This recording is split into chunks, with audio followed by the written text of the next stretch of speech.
Sérgio, sobre essa questão, eu me espantei no começo, não é? Eu perdi o início do trabalho, da sua apresentação e as referências e tal, só sei que seu nome é Sérgio Ramos. Mas perdi a apresentação, as referências, essa coisa toda. E aí, com a sua fala, você foi falando claramente do espiritismo e do novo espiritualismo e tal. E eu fui ficando bastante surpreso, não por alguns conteúdos da doutrina espírita, que eu já tinha alguma noção, mas pelo nível com que você estava abordando e fazendo tratamento do tema e trazendo informações, né? Então, assim, eu queria saber se existe outros espíritas que estão no mesmo patamar de entendimento que você. Gostaria, eu estou falando isso porque eu sei que ainda tem muitas comunidades, muitos centros espíritas que caíram na armadilha da institucionalização que você abordou aqui e estão presas dentro até daquele moralismo, né, que você chegou a fazer discernimentos aqui. O que para mim é uma pena, porque eu acho que é um campo, é um caminho, é uma via muito importante e para a humanidade, que faz discernimentos fantásticos, que traz notícias importantes para a evolução da humanidade. E quando eu me lembro, que tem, por exemplo, algumas práticas diferentes. Por exemplo, quando uma vez eu estava vendo uma fala do Divaldo Franco para um público, assim, devia ter umas 300 pessoas e tal, e me impressionava o silêncio e as pessoas, a maioria de olhos fechados, ou seja, as pessoas estavam absorvendo, estavam atentas ao que estava sendo dito, diferentemente de outras experiências que a gente vê através de audiovisuais, em igrejas, onde as pessoas repetem coisas de uma maneira não sabem nem o que é que estão dizendo, e outras que fazem estardalhaço e tal, mas que não refletem um processo de que está havendo uma comunhão mais profunda. Por exemplo, eu sou de família católica, minha mãe super católica, já está bem idosa, e nós fomos visitar uma amiga dela com 90 anos, já desencarnou, há alguns anos atrás, e fomos rezar o terço, né? Quer dizer, estavam lá as amigas dela com aqueles coisa de Maria, esses grupos e tal, e a aniversariante, então, era a forma como ela pediu para rezar o terço. Eu estava no ambiente, não ia sair, e, enfim, sobrou para mim um dos mistérios, que eu fui puxar as Ave Marias. No momento que eu estava, vocês conhecem todo mundo, né? Sabe como é que se reza o terço e tal. No momento que eu estava, foi na casa de Xandinho, da mãe de Xandinho, que André conhece. Quando eu estava lá, era a Dona Laíde, a mãe de Xandinho. Quando eu estava rezando a Ave Maria, puxando a Ave Maria, eu me dei conta de que o que a gente reza, Ave Maria cheia de graça, aí eu me dei conta de que é uma saudação. Ave Maria. Então, a partir, eu acho, da terceira ou quarta Ave Maria, eu fui puxando, eram 10, perdi uma ou duas, mas quando me deu aquela sacada, aí eu comecei, Ave Maria, cheia de graça, o Senhor é convosco, nesse ritmo. E tal, as pessoas foram estranhando, foram se perturbando, porque elas escutaram a Ave Maria de um jeito que elas não estavam acostumadas, quer dizer, rezavam mecanicamente, não é? Então, até nesse sentido, né, muitas práticas espíritas são inovadoras, porque convidam a uma imersão, a esse mergulho mais profundo. Mas eu queria ter uma ideia, legal. Se tem... tinha uma outra coisa que eu me esqueci, mas se eu me lembrar eu falo. Se isso como é que essa concepção está no movimento espírita? Exato, como é que está, porque é muito, até politicamente, é muito perigosa essa visão, né? Eu estou dizendo, perigosa para o establishment, porque você está numa sacada só, você está dando conta de várias agendas, né? E estabelecendo, né? E convidando para uma visão de mundo, entendeu? Que unifica uma série de questões, né? Então é revolucionária na acepção da palavra. Se a gente viver, se pensar no tempo que a gente tá vivendo, né? Então eu queria ter mais ou menos uma noção e assim, expressamente, se tem outras pessoas no mundo, no Brasil, entendeu? Que estejam nessa dimensão, né? Dentro da comunidade espírita, que eu respeito bastante. Legal.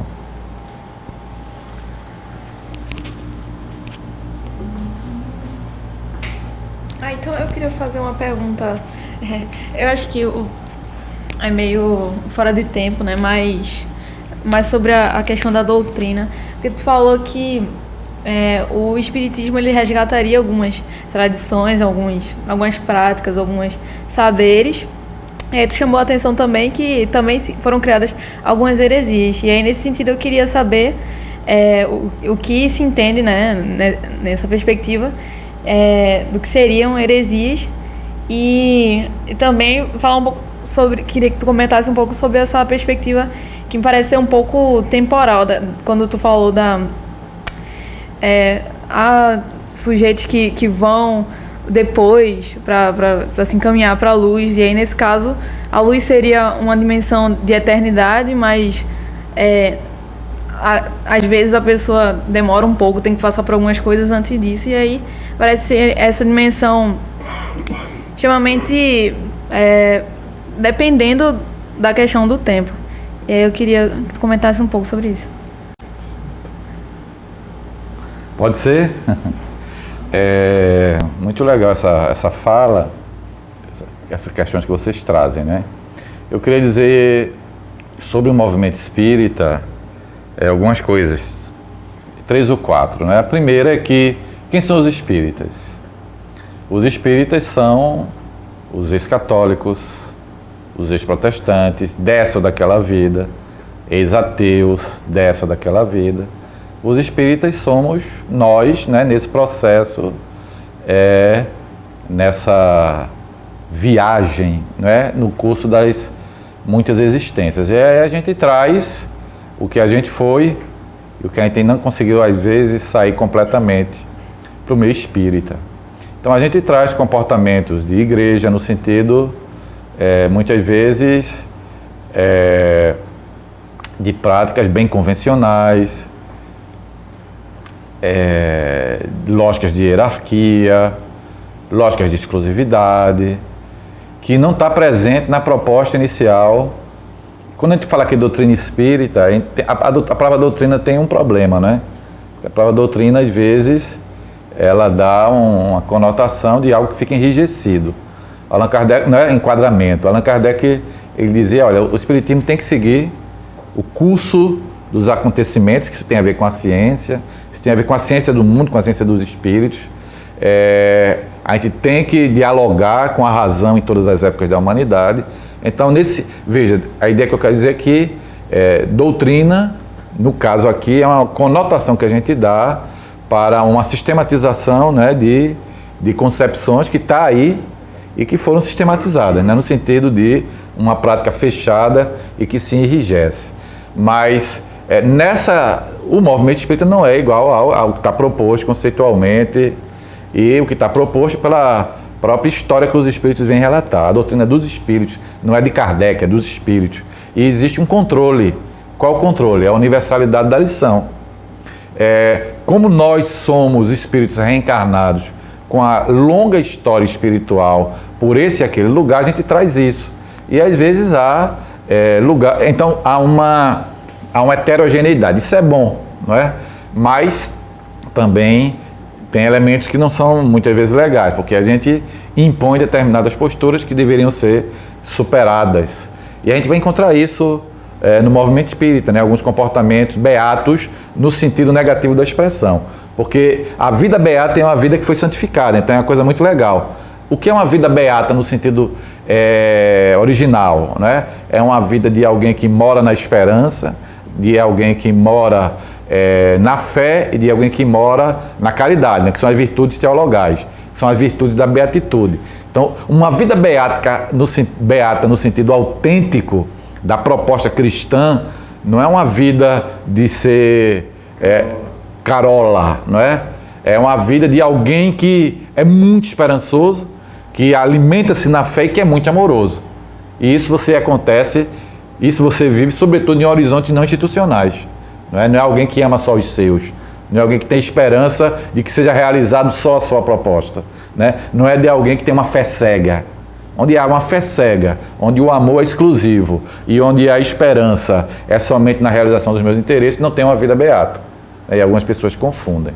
Então, no meio espírita a gente às vezes traz isso, e a gente vai encontrar em muitas práticas nas casas espíritas determinados comportamentos que não seriam recomendáveis por Kardec, por exemplo, quando ele começa a organizar aquilo. Então, primeiro isso, né? Nós trazemos a nossa história pregressa e ela desponta. E às vezes não desponta. Então tem uma perspectiva, às vezes, de religião no movimento espírita, que é uma reprodução da religião institucional, com todas as suas amarras, e não de uma religiosidade, numa espiritualidade que está emancipando. Então a gente vai encontrar isso.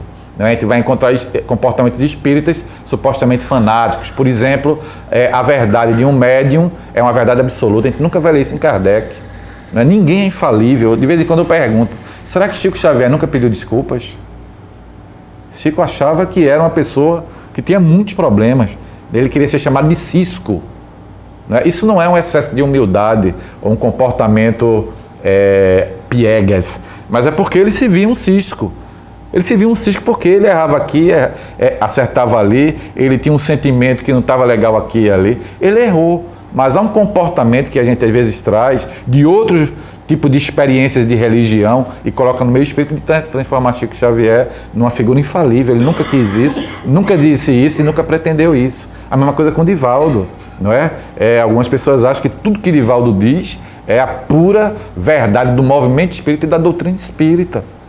Veja, Divaldo é tão humano quanto todos nós. Ele tem determinadas conquistas a mais nisso ou naquilo. Ele não estudou filosofia para saber de modo consistente de todos os filósofos.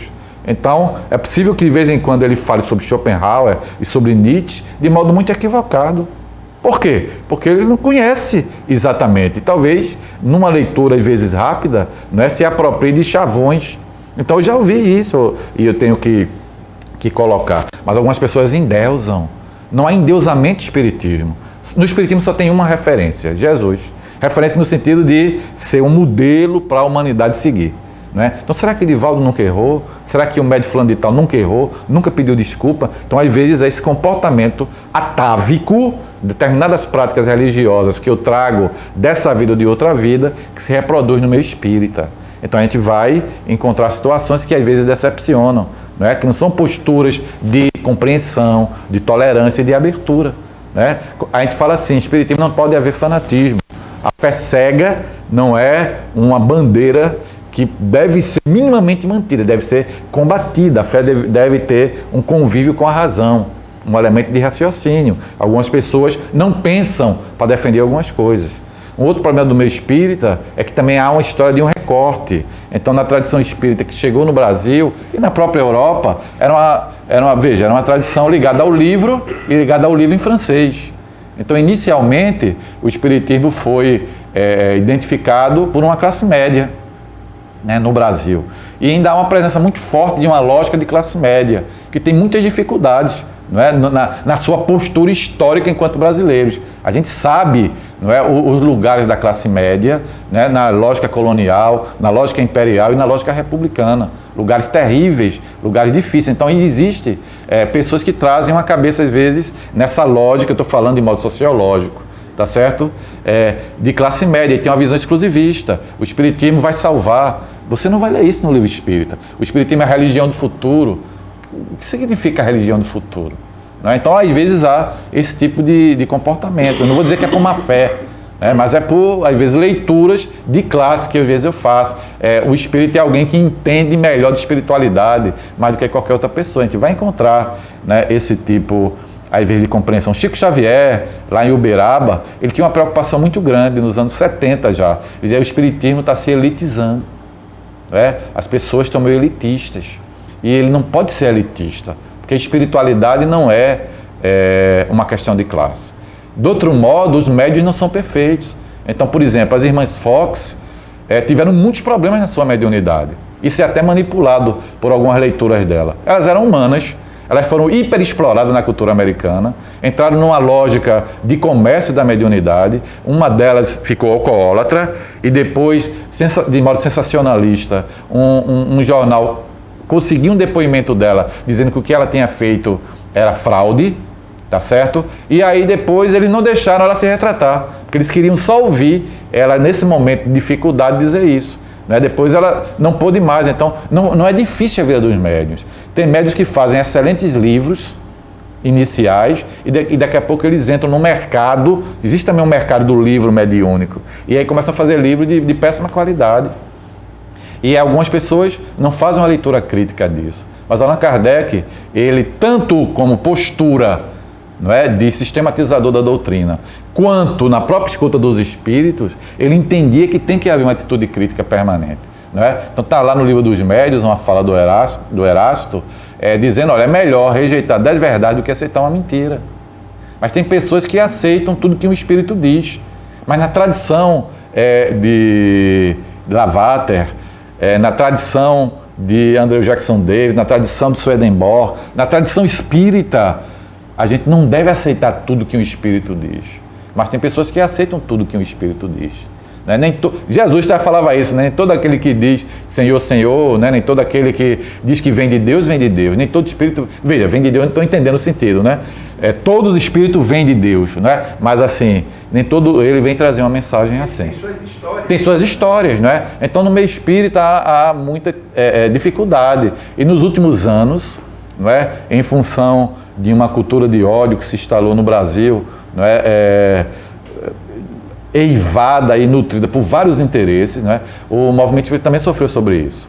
E há uma relativa divisão de perspectivas no meio espírita hoje, tá certo? E a gente pode ver isso estatisticamente, né? Nas eleições que ocorreram, nas posturas que acontecem no movimento, né? Mas é algo que faz parte da própria dinâmica, né? de estar aqui na Terra.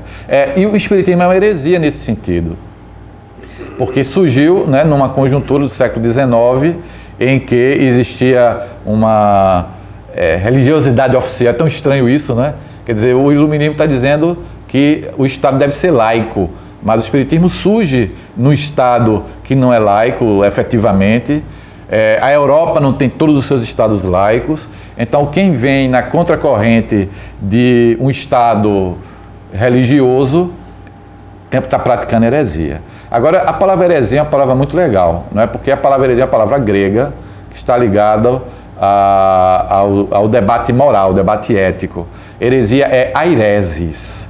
A airesis é uma das etapas do raciocínio prático. Por exemplo, tem 3 momentos no raciocínio prático. Eu desejo,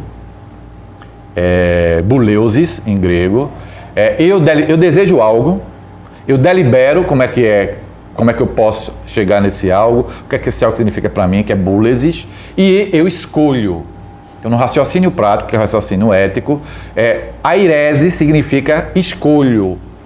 Bem, eu escolho ir para ali e você escolhe para cá. Então, não é, em princípio, algo antípoda. As escolhas não são iguais, cada um faz seu caminho. A partir do século III ou IV, heresia passou a ser não somente escolha, mas lugar do inimigo, porque surge uma ortodoxia, e heresia é o que não é ortodoxia, é heterodoxia. Então, começa sendo alguém visto como que pensa diferente, não tem nenhum problema, mas daqui a pouco é visto como inimigo. É o inimigo que também vai sofrendo progressivamente determinadas sanções. O inimigo precisa ser silenciado, o inimigo precisa ser eliminado, né? Quer dizer, tem uma viagem aí. Por exemplo, nós temos espíritas que têm uma compreensão docetista do Cristo. O que é a compreensão docetista do Cristo? Os docetas eram um movimento cristão do século II, III, e que tem repercussões no catarismo, etc., que tem repercussões nos gnósticos e nos cátaros, etc. Os docetas achavam que o corpo de Jesus é um corpo que não era efetivamente material, tá certo? Ele é uma espécie de um corpo de agênere. Por exemplo, quando Jesus é tomado, naquele primeiro episódio em que Jesus diz que estava sendo ungido por Deus, que eu falei logo no começo da nossa fala, no primeiro ato público na sinagoga de Nazaré. Né? Então eles ficaram muito chateados com Jesus e levaram-no para um monte e ele os atravessa. Quer dizer, é como se Jesus pudesse levitar, quer dizer, ele se levita, né? Mas essa condição que ele apresenta é uma condição de um corpo diferente do corpo material. Os docetas defendiam isso, que Jesus não teve necessariamente um corpo de carne, no sentido da nossa carne, né? Então o docetismo está lá no século III. Ele foi hipercombatido e ele foi exterminado. Tem espírita que é doceta, que tem essa visão do chamado corpo fluídico de Jesus. E tem espírita que não é doceta, que tem uma outra visão do corpo de Jesus. Então quer dizer o seguinte, o pensar diferente, o ter outros caminhos para a realização da espiritualidade, em princípio, não é um problema do espiritismo, porque para nós não é fora da igreja, ou fora da religião, ou fora do time não há salvação. Para nós é fora da caridade não há salvação. Então, em princípio, as pessoas têm direito de ter um pensamento diferente do nosso. E tem que ser fundamentado. E a fundamentação é pela universalidade das lições do Espírito, não é?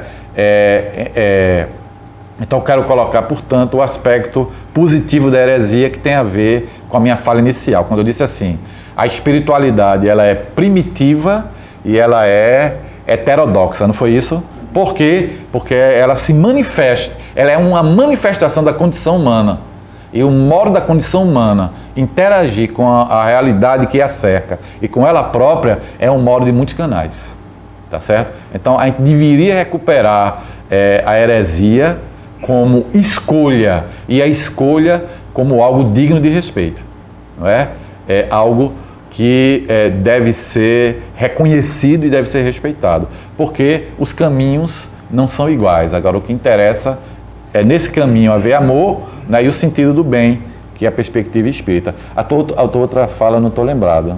Sobre a questão do tempo, da perspectiva. Pronto, então veja, nós não somos nem bons nem maus, nós somos perfectíveis, nós somos centelhas divinas em processo, tá certo? Nós somos luz divina em processo. Os processos não são iguais.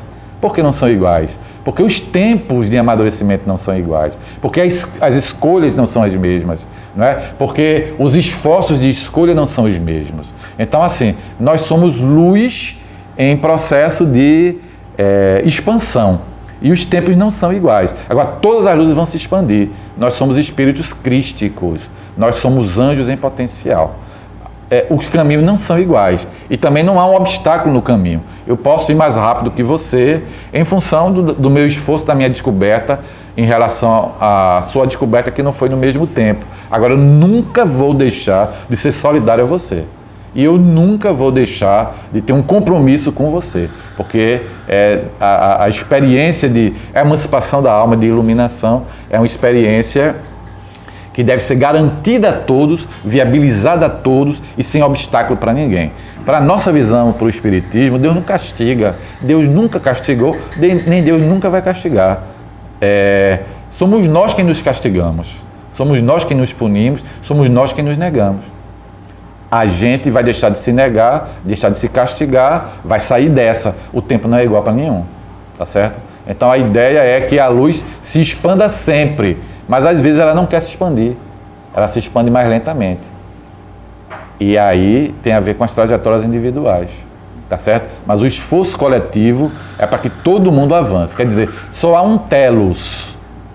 O telos é de que eu sou luz e eu vou me realizar na luz. Aí veja, no tempo e na eternidade, tá certo? Porque tempo e eternidade é outro debate, não é? Na eternidade não tem nem antes nem depois. É um eterno agora, não é? Deus criou no tempo ou na eternidade. É um outro debate, tá certo? Mas no tempo, tá certo? Eu vou realizando essa obra dessa condição de eternidade. O Espírito, veja, o Espírito não é eterno, ele é imortal. Eterno é Deus, não é? Porque a gente foi criado, a gente teve um começo, toda criatura teve começo, mas não vai ter fim. A visão espírita, que é uma visão espiritualista, a gente não vai ter fim. Cada espiritualismo tem uma visão, vai ser uma centelha, vai ser um balão de luz, vai ser alguma coisa que permanece, uma memória coletiva, mas a ideia espiritualista é de que a vida continua, a vida espiritual continua, não é? Mas teve um começo. Então nós não somos, nesse sentido, eternos, só Deus é eterno, mas nós vamos comungar, né, da graça divina, da glória de Deus, tá certo? E contemplar a eternidade. Talvez sempre a partir da nossa experiência de temporalidade. Se um dia a gente vai sair da temporalidade para fruir na eternidade, é um outro debate que é bem interessante, né, que eu acho que não cabe imediatamente aqui. Mas nenhuma luz está vetada por Deus de se expandir. É ela própria que se sabota, que se dificulta no seu próprio processo de fazimento. Tá? Mas todos nós somos realizações divinas e somos projetos para expansão permanente, tá? Na perfectibilidade, né? Que é de ordem criatural. Você usou na fala anterior, em algum momento, você fez a referência, né, a gente como co-criador. É. Eu queria que você falasse um pouquinho. Ah, legal isso, né? Veja, no debate teológico, na cristologia, que surge naturalmente com o cristianismo, né? Muitos pensadores, Clemente, Orígenes, Diógenes o Areopagita, Pseudo-Diógenes Areopagita, alguém que estuda há muito tempo e eternidade, que é... Deixa eu ver se eu lembro o nome dele agora. Eu vou passar, mas se eu lembrar eu trago de volta. Santo Agostinho estudou, não é? Tempo e eternidade, a relação entre tempo e eternidade. Chegando nesse que eu gosto muito, Scoto Eriúgena. Eles tentam entender a hierarquia divina. E aí vão fazer leituras ligadas ao debate filosófico também. Platão e os neoplatônicos estão presentes nesse diálogo, não é, entre a revelação do Cristo e o desenvolvimento através da razão que a filosofia grega traz. Quer dizer, do século IV até o século XVI, 12 séculos e até hoje com seus desdobramentos, qual era o debate da filosofia? O debate da filosofia era o diálogo entre fé e razão, certo? E aí eu chamo isso de patrística e de escolástica. Na tradição da filosofia, estou falando do Ocidente aqui, né? O Oriente é outro debate. Não é? Nessa tradição, o debate entre fé, da relação entre fé e razão. Não é? E tem um momento que diz assim, a razão deve servir à fé. E alguém diz assim, a razão é a serva da fé. Teve até esse momento. E a razão começou a dizer no século XVI que não é? O Renascimento disse, não, a razão não é serva da fé, tá certo? A razão é a razão, ela tem sua autonomia. Mas nesse debate, aí buscando as hierarquias divinas, o que significa o anjo, né? O que significa escalas menos angélicas, o que significa o ser, onde fica Deus, porque Deus criou. É um debate de 1.200 anos, continua até hoje. Então é um debate muito ostensivo, muito intenso e cheio de nuances. Mas aí eu quero só fazer também, para o nosso momento, né, um breve recorte. E aí surgem determinados dogmas, como o dogma da Santíssima Trindade, né? Deus, Filho e Espírito Santo, não é? Deus é Pai, Filho e Espírito Santo, não é? Deus é Pai, Filho e Espírito Santo. Deus é essas três entidades, mas o Pai não é o Filho e o Filho não é o Espírito Santo. É isso? Certo? Deus é isso, mas o Pai não é o Filho. Bem, essa organização aí é uma organização que é um esforço de inteligibilidade que eu tenho do mistério, não é, da obra de Deus, não é isso? Mas eu queria colocar logo uma ressalva. Eu, por exemplo, faço parte de um debate que acha que Deus é o absurdo. Veja, o absurdo não é um absurdo, não é isso? O absurdo é que Deus está na ordem do ininteligível, na ordem do incognoscível. Então eu sou da tradição de Clemente, eu sou da tradição de Orígenes, eu sou da tradição de Eriúgena, eu sou da tradição, nesse sentido, dos franciscanos, que não é igual à tradição dos dominicanos. Tá? Deus é mistério nesse sentido. Mistério não tem nada a ver com fé cega, tá? Mistério tem coisas que não são cognoscíveis. Ontologicamente, eu não tenho condições de ter acesso. Não são cognoscíveis. Deus não cabe. Aí eu queria lembrar uma rápida experiência de Santo Agostinho, que eu acho que alguns de nós conhecemos aqui. Quando ele volta lá para a África, e ele está passeando na praia, ele está querendo ter a clareza de Deus, não é? Não é nem uma epifania, mas é uma inteligibilidade de Deus. E aí ele encontrou uma criancinha lá pegando água, não é? E enchendo uma baciazinha que ela fez, aquela brincadeira de criança. E aí ele vai, o ser humano, o homem, né? Ele sempre tem essa impressão de que é superior a alguma coisa, e ele vai ensinar a criancinha. E ele diz, olha, o que é que você está fazendo? Numa postura até bem pedagógica, professoral. O que é que você está fazendo? Aí a criança diz, eu estou tentando encher a água, a minha baciazinha, né, essa minha poçazinha, com a água. A água era do Mediterrâneo, né? E aí ele diz assim, olha, você não percebe que o oceano, né, o mar Mediterrâneo, né, não cabe na tua poçazinha? Aí aquela criancinha se transfigura no anjo, tá certo? E diz, assim é tu, Agostinho. Como é que tu queres que o infinito caiba no finito? Então é nesse sentido que eu queria dizer que Deus é incognoscível, que Deus é indelével, é inefável, tá certo? Que Deus é o absurdo. Deus não cabe. Mas vamos tentar mesmo assim dar alguma inteligibilidade, vamos entender as coisas. E aí, por exemplo, conhecer está numa ordem segunda. Deus é. Conhecer é outra coisa. Deus cria para se conhecer. Veja, é um debate bem delicado isso, tá certo? Deus não tem nenhuma necessidade. Ele não tem necessidade, porque ele é pleno, não é isso? Deus não é contingente, então tem uma série de coisas. Mas quando ele cria com a assistência de. E aí tem coisas que não cabe aqui a gente discutir. Mas ele cria com a assistência de criaturas que ele criou. No debate que vai de Clemente a Scott Eriúgena, ele cria formas, aí lembra a questão do platonismo, as ideias do bem e do belo, disso e daquilo, e essas formas são arquétipos dessas formas materiais que nós temos.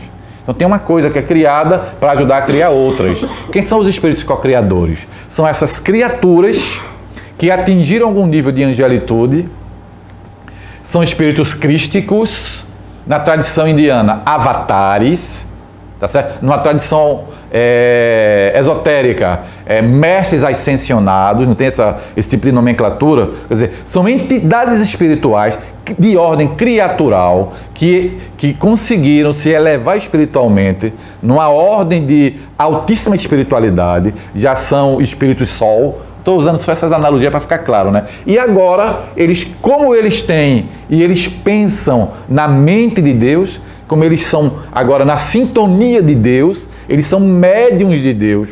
E aí eles conseguem participar da organização da realidade material. Tá certo? Existe uma ordem espiritual, existe uma ordem material. A criação tem uma ordem espiritual e tem uma ordem material. Essa ordem espiritual, ela é administrada por espíritos co-criadores.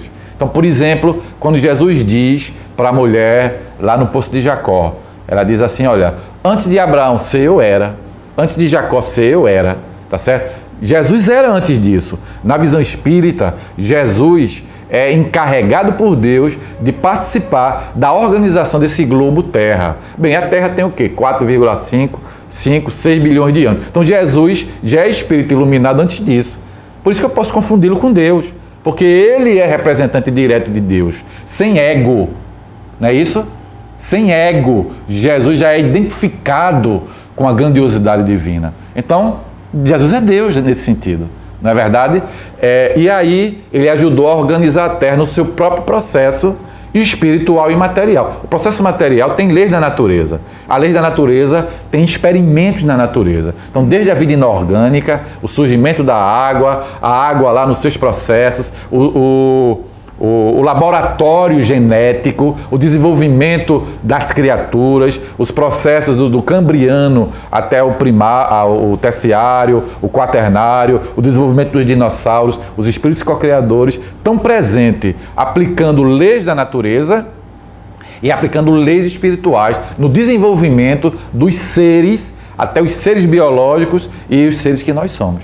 Então, por exemplo, nesse sentido, como há uma participação espiritual na organização das leis da genética, das leis da física, das leis da química, há também leis espirituais. Nesse sentido, é que, por exemplo, a ideia de elo perdido, a ideia de como é que isso chegou nisso, tem a ver com interferência espiritual.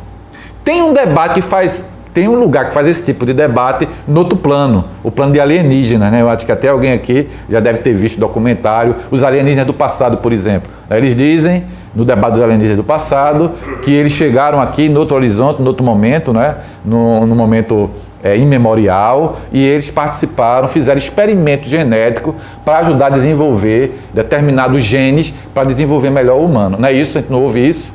Bem, na visão espírita, isso acontece porque os espíritos co-criadores, eles interagem, eles atuam na própria dinâmica do desenvolvimento da condição material. Quer dizer, o espírito atua no desenvolvimento também da matéria. É claro que respeitando as leis da matéria, que são leis físico-químicas e biológicas, mas também há leis espirituais, acelerando determinados processos de experimentação genética, para que a gente chegue, por exemplo, no ser humano tão rapidamente. Porque para a natureza chegar em 4,6 bilhões de anos no ser humano, nenhum tipo de modelo matemático dá conta. Não tem acaso que dê conta. A gente chegar do átomo de hidrogênio até o neurônio que está aí vibrando no seu cérebro, 4,6 bilhões de anos seria impossível de modo estatístico, de modo matemático. Tá certo? Aconteceu alguma coisa aí. Esse alguma coisa aí que aconteceu interferindo na matéria é uma atuação espiritual de espíritos co-criadores. Quem são espíritos co-criadores? São esses, criaturas angelicais, criaturas espirituais superiores, espíritos de luz, usando esse tipo de nomenclatura. No caso do planeta Terra, no caso do sistema solar, espíritos de luz governados por Jesus. Jesus seria o governador planetário, o governador da Terra. A ideia do Cristo é essa ideia na visão espírita, né? Ele participa, e eu também vou participar um dia, como espírito co-criador, noutras realidades planetárias, em configuração, nesse processo do infinito dos mundos, né? Do desenvolvimento perene dos mundos. Eu não sei em que nível de realidade cósmica, em que nível de verso, de pluriverso, de multiverso, em que nível de universo. Não sei se eu fui claro. O espírito co-criador... Não, o que eu vejo aí é que tem uma novidade aí em relação àquilo que você tinha falado antes, certo. Porque aqui nós estamos trazendo uma outra categoria, certo. Que é a categoria da intervenção. Certo. Né? Em um plano, no outro. No outro, Isso não tinha surgido ainda. A interação é permanente, né? A interação é ostensiva. Quer dizer, um plano, ele está imbricado no outro, né? Está interagindo, né? Mas o mundo espiritual, por canais específicos, ele também interage com o mundo material. E os espíritos co-criadores, eles teriam essa tarefa, tá certo? De colaborar, interagir, participar, sem inventar novas leis da natureza, mas no próprio bojo das leis da natureza. Por exemplo, eu estou fazendo uma experimentação no biológico. Essa experimentação no biológico tem que envolver leis da genética, tá certo? Então, o espírito, através de processos de uma outra dimensão de magnetismo, eles interagem naquilo lá para que o biológico ele avance nesse segmento, naquele segmento, que por leis meramente físico-químicas e biológicas não ia acontecer. Vamos dizer assim, se eu tivesse de chegar do lêmure no ser humano, com as leis da estatística, tá certo? Com as leis matemáticas, físico-químicas, com as leis da genética. Se eu tivesse que chegar de um lêmure, de um mamífero, num humano, vamos supor, eu ia precisar de... Eu estou aqui fazendo só uma fala especulativa, tá? Claro. Não é? Eu ia precisar de 15 bilhões de anos. Claro. Tá certo? Na arrumação da matéria, eu ia precisar de 15 bilhões de anos. Foram 15 bilhões de anos? Não, foram milhões de anos. Aconteceu alguma coisa aí, que alguns chamam de acaso. Certo. No Espiritismo, existe aí uma interação do Espírito. É porque quando você fala interação é uma coisa. Intervenção. Interação é uma coisa, intervenção é outra. É. Interação, os agentes se transformam. Certo. Agem uns sobre os outros. Certo. Então, caberia a gente perguntar também. Então, os espíritos mais elevados, os co-criadores, né, eles sofrem também algum tipo de influência daqueles espíritos sobre os quais eles estariam Atuando. Essa é uma questão, mas isso a gente não vai Certo. saber aqui, absolutamente, mas essa é uma questão, porque o que é que me preocupa é quando a gente sai desenvolvendo um modelo que ele está todo bem acabadinho, com suas interações relações, Certo. todas bem acabadinhas e tal, parará, e aí de um momento a gente sai desse modelo, a gente sai e vai buscar ajuda num outro recurso, né? E isso me preocupa por quê? Porque isso quebra aquela harmonia. Eu não estou usando as palavras adequadas, não tenho o conhecimento suficiente para isso, mas a gente quebra aquela dinâmica coerente e bem organizadazinha e abre possibilidade para uma nova categoria estar atuando aí, que ela é desarmônica com o resto. Então, se eu admito intervenção nesse plano, intervenção vai andar comigo no plano humano das nossas relações, né, políticas, pessoais. O indivíduo não é capaz de desenvolver aquele espírito com a sua condição no mundo, mas ele precisa de algo mais. Eu estou dizendo, de tempo em tempo, ainda que seja e tal. Isso é muito complexo, eu não quero criar, só levantar essa bola. Mas assim, eu estou muito agradecido, se for para aproveitar a tudo que você trouxe aqui, assim, eu quero poder interagir, continuar interagindo com você nesse campo de conhecimento. Veja, é um debate ampliado, mas a ideia é assim, o espírito afeta a matéria. Não é? A ideia é que, veja, não tem um fora, o espírito afeta a matéria. Não é? Agora, ele afeta a matéria participando dos condicionamentos das leis da matéria. Mas agora, essa interação tem a ver com todas essas gradações. Por exemplo, a gente vive num mundo de energia. Então, a energia espiritual afeta uma energia mais sutil, que afeta outra energia mais sutil, que afeta outra energia mais densa. Na verdade, é uma mútua afetação. Na própria experiência material, não é? Deixa eu colocar um fenômeno anímico, chamado telepatia. Não é? Telepatia é um tipo de fenômeno chamado paranormal, não é? Em que alguém consegue ser afetado no seu pensamento com o pensamento de outro alguém, né? Veja, é uma intervenção. Eu estou tentando canalizar no fluxo de pensamento. Por exemplo, nós estamos numa atmosfera e nós estamos numa psicosfera. Aqui há uma psicosfera. A psicosfera tem formas de pensamento, a psicosfera tem fluxo de pensamento, a psicosfera tem canalização de pensamento. Pode ser que alguém aqui esteja fazendo a canalização de um pensamento aqui e de um pensamento distante. Quer dizer, que tudo está relacionado. Mas aí, vamos dizer que alguém animicamente, quer dizer, eu Policarpo, eu consiga fazer uma projeção de pensamento que seja reconhecido, captado, não é? Pela sua mente, e a gente desenvolva uma interação. A gente está se afetando, tá certo? É uma interação em que há afetação. Tem um limite disso, não é? Eu talvez não consiga fazer determinada coisa, mas às vezes eu posso conseguir. Por exemplo, energia mental mover corpos, né? Telecinesia, não é? Então é um modo Veja, tem uma canalização de uma canalização de uma canalização que faz com que um fluxo mental afete um tipo de vibração que chega a mover um corpo mais denso, um corpo físico. É um tipo de afetação, né? Então, assim, a ideia é só essa, que a relação se dá nesse sentido de uma interação, mas de uma mútua afetação.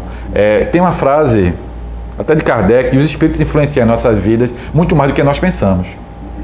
Formas de pensamento é intervenção na gente, né? Quer dizer, eu posso ser manipulado por espírito. Como eu sou manipulado aqui, né, por pensamento de pessoas, os espíritos podem me induzir a pensamento. A gente está se comunicando também no outro campo vibratório, né? E a gente está vibrando um para o outro. Essa vibração está afetando um ao outro, né? Eu estou com uma vibração legal, então tem até cor, né? Vibrações têm até cor. Então a minha vibração está irradiando determinada tonalidade. Essa é uma vibração que é agradável, que tem um elemento refrescante. Alguém aqui pode estar captando, alguém aqui pode estar resistente, então não está captando, está refratário. Alguém aqui está recebendo. Por exemplo, um passe, né, que é aquela questão de Jesus com aquela mulher hemorraíça. Saiu virtude de mim, Jesus diz, né? Ele não viu a mulher, ela tocou e aí deixou. Né, ficou boa. Quer dizer, está havendo uma passagem permanente e uma troca permanente de energia, de vibração, de influenciação. Mas aí caberia a gente depois, dentro, né? Daquilo ali, você está dizendo, respeitando dentro dessa dinâmica, exatamente. Então, assim, uma afetação do espírito, pronto, ela tem limites. Tem limites, chegar... exatamente. Assim, para o espiritismo não há milagre. Embora, teoricamente, Deus poderia contrariar suas próprias leis. É porque ele que fez. Mas ele provavelmente não pretende. O que é que acontece? É que eu chamo de milagre aquilo que eu não estou entendendo ainda. Tá certo? É dizer, é uma lei na natureza, e agora eu estou chamando natureza material e espiritual, que eu ainda não tenho clareza dela. Por exemplo, eu não sabia que eu podia controlar a eletricidade.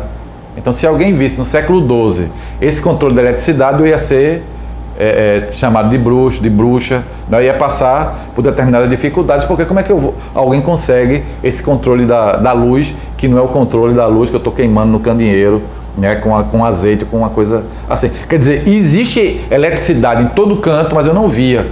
E alguém usa bem a eletricidade, e aí eu não estou entendendo, eu chamo de milagre, mas é o uso que alguém... Mesmer começou a entender o magnetismo animal. Então alguém vai dizer isso aí, peraí, que negócio estranho isso aí. Antigamente ele ia ser queimado, agora mais não, porque tem o iluminismo, não é? Mas é uma coisa estranha, mas não é estranho. Na verdade eu não sabia que estava e que podia acontecer. Então nesse sentido não haveria milagres. Não é uma intervenção que contraria as leis da realidade. Na verdade eu não conheço direito ainda a lei da realidade, né? E a mecânica e a dinâmica das interações das leis espirituais materiais. Mas existe interações nessas coisas. Então o passe tem a ver com isso, a vibração tem a ver com isso, não é? E aí a gente vai ver várias coisas. Né? A acupuntura trabalha com o quê? Com meridiano de energia. Isso para o mundo ocidental é uma coisa muito estranha, porque eu não me via como um campo de energia, né? E aí, mas a pessoa ficou boa, não pode, porque tem que tomar esse remédio, ficou boa com isso, é um milagre. Não, isso é uma lei que eu não conheço. Mas há uma interação permanente. Ok. Então, Sérgio, muito obrigado. Então, muito obrigado e boa noite, né? Valeu, meu.